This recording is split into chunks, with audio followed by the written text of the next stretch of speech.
Hello everybody and welcome back to another video. I'm SocietySucks and today I'm checking out Cuba is Next by WarFronts. Obviously this is about how Trump said that after Iran, Cuba will be next. And I don't know much about Cuba. I don't know what the situation there is like at all.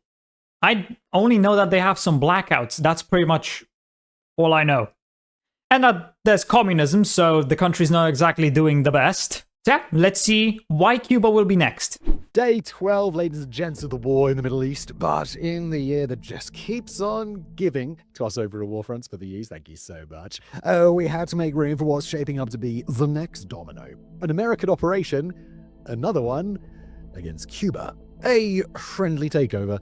That's how Donald Trump is describing Friendly what might be coming takeover. down the pipe for Yes, a Havana. friendly And invasion. he's certainly laying the groundwork. The effective siege the US has implemented since January is really starting to bite. Last month was the first month the island received zero oil imports from Oh, any they were getting source. oil Not from less than usual, Venezuela, not I a guess. little, zero.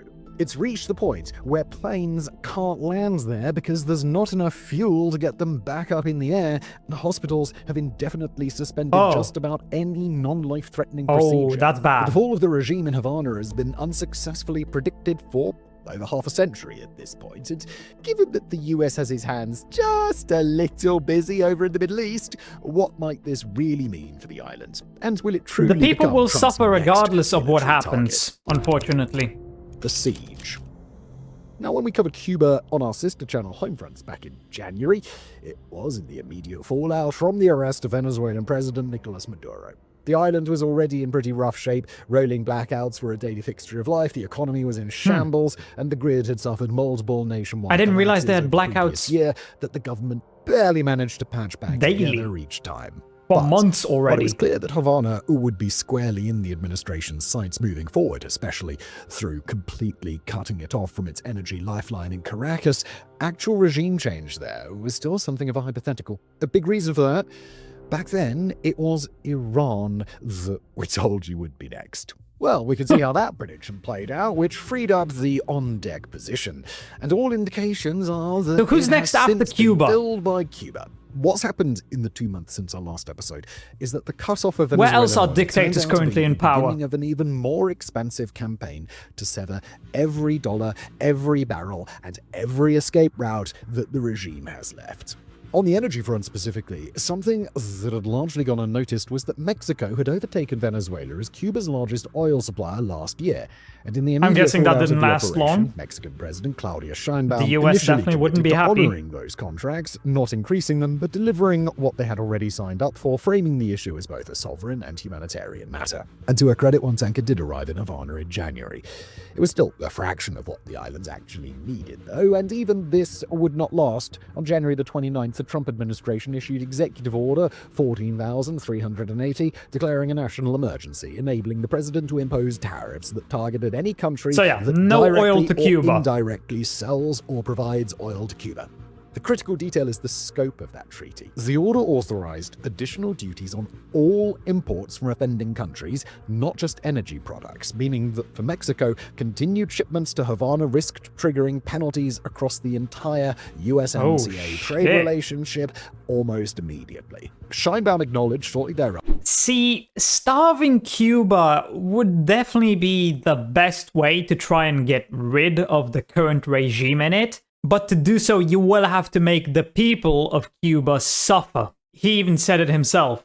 Hospitals are only doing actual emergency operations. So the people are suffering, but unfortunately, you can't change the regime in a country without the people suffering. After the deliveries were currently halted. She described it as a sovereign decision amid fluctuations, but the timing left little mystery Yeah. about what really was behind the move. Mexico pivoted to humanitarian aid only, shipping food and medicine, while zero crude moved to the island. Now, Havana isn't entirely isolated on the world stage, and Russia has made sporadic attempts to run tankers through, but US but threats against third-party didn't shippers those- have deterred some of those at anything least meaningful, get, at least so far. The physical taken infrastructure over by to the process US? what little might arrive is similarly disappearing. A refinery fire on February 13th temporarily put the plant out of commission, and even before that, the island's field reserves had dwindled to the point that commercial flights were largely cancelled last month as airports simply ran out of jet fuel. While the oil blockade That's has gotten crazy. headlines, and deservedly so, it sits atop a financial strangulation campaign that in some ways has been even more methodical, and much of it was already in motion before Maduro was ever arrested. The Cuba restricted list, which bars American citizens and entities from transacting with hundreds of military and intelligence-linked Cuban organizations, was reinstated on day one of the second Trump term. The administration wasted precious little time in expanding the original list too. I mean, Orbit, makes sense. one of the last remaining channels through which US dollars were still reaching the island in the form of remittances, was added. This effectively severed the last financial inflows of currency from abroad. Beyond finance, the administration has also hit the regime's two biggest non-oil sources of hard currency: Cuba's medical brigade program, which sends doctors abroad in what critics describe as a forced labor export scheme, and tourism. In the case of the former, new visa Yeah, I doubt restrictions anyone's on going Cuba there and now. third-country officials involved in administering these programs are designed to cut off the pipeline at its source. Tourism, the other lifeline, has been hit from both travel restrictions that were reimposed and tightened, and the fuel shortages that... The US also has a military base on Cuba, doesn't it? Guantanamo Bay? And it seems like the country is already in shambles. Though I guess maybe the US just doesn't want to use military force for this one, if it doesn't have to. through most of the country into chronic rolling blackouts. You know, things that make for somewhat less than a luxury getaway. The combined effect of all of this Fridges is an would island become useless currently then. running out of almost everything at once: fuel, dollars, food. All of which raises the obvious question: what exactly is Washington's goal here? And before we get into the back-channel negotiations and administrative goals, Just a starving quick them note out, I about guess. WarFronts.co. And now, let's see what the administration has lined up for Cuba. The strategy. The speed at which the administration's rhetoric has escalated over Cuba tells you everything you need to know about where Washington thinks this is headed, and the confidence that it has in getting there. On January 3rd, the day of the Maduro raid, when the dust was still settling and The day analysts were where scrambling to figure out everything if kind of this would be part started. a broader campaign in the region, Trump was almost casual about future relationships with Havana, quoting, "I think Cuba is going to be something we'll end up talking about because Cuba is a failing nation right now." Just a day later, he waved off the idea of military action entirely, saying it wouldn't be necessary because, quote, "it looks like it's going down," end quote, on its own. 2 months You later, really though, can't- the tone is... You can't take Trump for his word. One day he says one thing and the next he says another. His words are basically useless because he always changes what he says. changed. This March, the president began to use the phrase "friendly takeover" for the first time. What's striking Why not just here, call it an though, invasion? is how little of the strategy behind that rhetoric actually involves the military.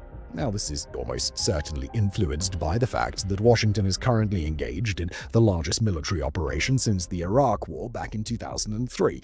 But this can only explain so much. It was pretty clear even before the US build-up in the Middle East that they had their sights on Tehran militarily, which just isn't the case here. Representative Carlos Jimenez, one of the most hawkish Cuban-American members of Congress, titled an op-ed, "Cuba is approaching its Berlin Wall moment."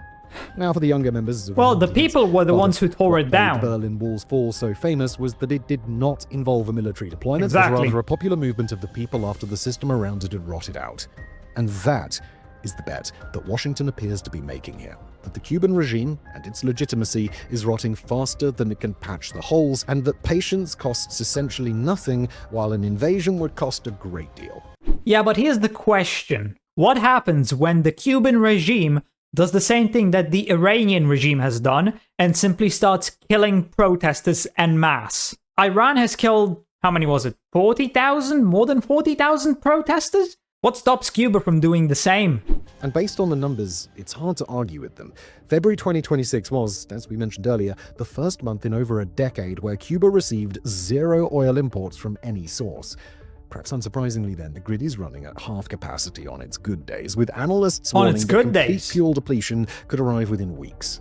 And this extends well beyond just This the energy video's 5 sector. days In old, late so- February, Secretary of State Marco Rubio flew straight from Trump's State of the wonder Union what it's address like to a now. CARICOM summit, a bloc that had long been one of Farner's most reliable allies for over 50 years. By the end of the day, he told reporters that virtually every leader in the room agreed Cuba's status quo was unacceptable. The question then isn't whether the pressure campaign is working. It clearly is, as far as it's making life miserable on the island. No, the real question is whether this pressure can actually lead to a change in government. earlier this month we got some indications that the administration believes it can. Sourced to officials with direct knowledge of the talks, back-channel negotiations for what some are calling Cuba's Troika, a plan in which the US would what would they loosen even do? sanctions on energy, Just ports, replace and the tourism, regime, and allow or direct American investment in install a exchange puppet? for a negotiated political exit for President Miguel Diaz-Canel. The man Rubio has been talking to is none other than Raul Castro's 41-year-old grandson, believed to be the one to oversee Gesa, the military conglomerate that is the heart of the Cuban economy. Gesa's scale is difficult to overstate. Its gross profits represent close to 37% of Cuba's GDP. Its exports account for roughly a third of the island's total, and its total revenues are more than 3 times greater than the entire Cuban state budget. Leaked documents have also reportedly shown the conglomerate holding as much as $18 billion in hard currency, a sizable portion of the ailing island's total annual GDP. But critically, what was missing from this plan was any framework for a democratic transition, including free elections, opposition parties, or a human rights overhaul. And the exile community has... So that begs the question. Are you just going to replace one terrible regime with another terrible regime, or are you actually going to make changes which will be good for the people? Although, let's be honest, none of this is ever about the people. Not been thrilled, to say the least. Jose Daniel Ferro, one of Cuba's most prominent opposition leaders in exile, has warned Rubio directly against any Venezuela-style pact that preserves the regime's power structure, saying such a move would be a mistake that would invite new crises later down the road. All that said, Rubio is himself the son of Cuban exiles and was a senator from the state to which the vast majority fled. And for anyone who so he definitely doesn't have a good opinion of the population, it regime. takes all of about 5 seconds to learn what the general consensus is on the regime in Havana. This is, in other words, not a man who grew up exactly admiring the Castro family. Taking a hard line against the government there has consistently been at the heart of his foreign policy. One potential reading is that the Cuba Troika framing represents an ongoing position, replacing the man at the top with someone more willing to reform and from there get to work on what's to come. But whatever Washington's endgame turns out to be, the pressure campaign isn't waiting for the diplomats to sort it out, and neither is the Cuban grid. Countdown to 0. It's gonna fall eventually. So when we talk about rolling blackouts, the occasional power outages that we all experience from time to time with bad storms might come to mind. A nuisance, I mean, maybe for... The worst power outage I've ever experienced was 7 hours? And that's a power outage that happened because of a storm. If we're talking about planned cuts to power because they're working on improving the grid or whatever, then it's been longer than 7 hours, but even then it's never been more than 24 hours. I don't think it's even ever been more than 16 hours. And that was years ago. In the last 5 years, the longest it's been was, I think, an hour and a half. And I haven't experienced a single power outage longer than 15 to 60 seconds in the last 3 years. So I can't imagine what it's like to experience daily blackouts. Particularly long one, you won't be able to charge your phone for a while. Or, worst of all, you might be cut off from our coverage here on WarFronts until things get back to normal. No.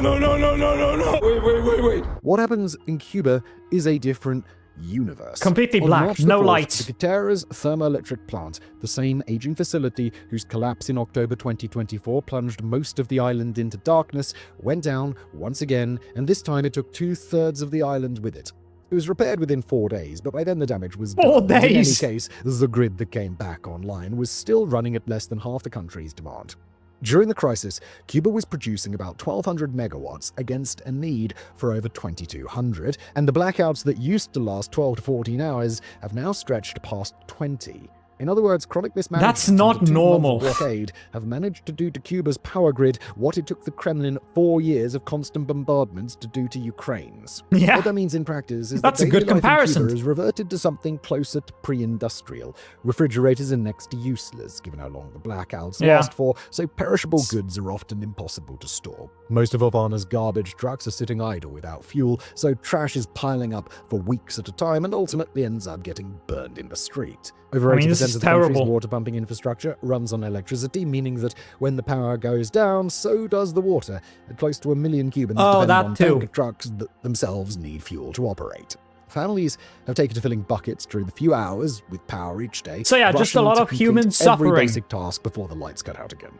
The institutional level of things is as severe, if not Cuba worse. is Hospitals screwed. have more or less suspended non-emergency surgeries nationwide, and the healthcare system that was once the pride of the regime is operating, by the health minister's own admission, on the verge of collapse. The UN's Humanitarian Office reported this week that some 16,000 cancer patients awaiting radiotherapy and over 12,000 dependent on chemotherapy are unable to receive treatment, while ambulances across the island are struggling to obtain fuel for emergency runs. Oh yeah, they couldn't even do emergency. Oh my god. Zero hour for the time when the reserves finally run dry, and reports are beginning to point to mid to late March as a timeline for that. It's already mid-March. Given that we are recording this on the 11th of March, that really isn't very far away, is it? Washington's bet is that conditions Today's like the these will 17th. eventually produce one of two outcomes. Either the regime negotiates its own exit, or the Cuban people force one. And on the surface, I don't think that the regime is theory going to makes some sense, negotiate its even own. if it is rather grim for the people there, and